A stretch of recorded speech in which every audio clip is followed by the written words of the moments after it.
उसके यूं कहने पर दिव्य बुद्धि वाले राक्षस ने कहा, ये जो दमाल के समान श्याम 4 भुजाधारी माणिक्यमय मुकुट से सुशोभित तथा दिव्य मणियों के बने हुए कुंडलों से अलंकृत है, हार पहनने के कारण जिनके कंधे मनोहर प्रतीत होते हैं, जो सोने के भुज बंधों से विभूषित कमल के समान नेत्र वाले स्त्रीलिंग रूप तथा हाथ में कमल लिए हुए हैं और दिव्य विमान पर बैठकर देवत्व को प्राप्त हो चुके हैं, इन्हीं को अपना पुत्र समझो। ये सुनकर ग्रामपाल ने उसी रूप में अपने पुत्र को देखा और उसे अपने घर ले जाना चाहा। ये देख उसका पुत्र हंस पड़ा और इस प्रकार कहने लगा। पुत्र बोला, ग्रामपाल, कई बार तुम भी मेरे पुत्र हो चुके हो।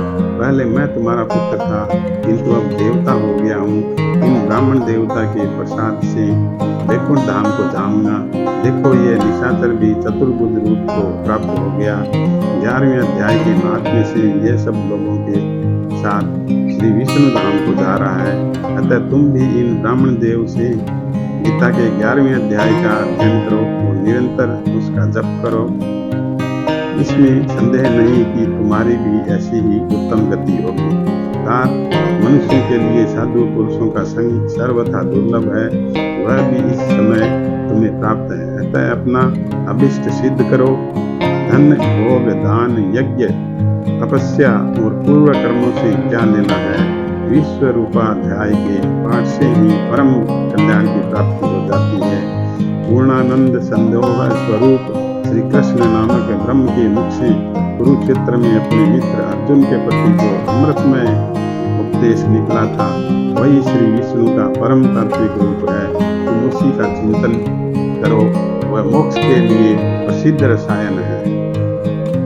संसार भय से डरे हुए मनुष्यों की आदि व्यक्ति का विनाशक तथा अनेक जन्म के दुखों का नाश करने वाला है। मैं उसके सिवा दूसरे किसी साधन को ऐसा नहीं देखता, अतः उसी का अभ्यास करो। श्री महादेव जी कहते हैं, यो कहकर वह सबके साथ श्री विष्णु के परम धाम को चला गया। तब ग्रामपाल ने ब्राह्मण के मुख से उस अध्याय को पढ़ा। फिर वे दोनों ही उसके महात्म्य से विष्णु धाम को चले गए।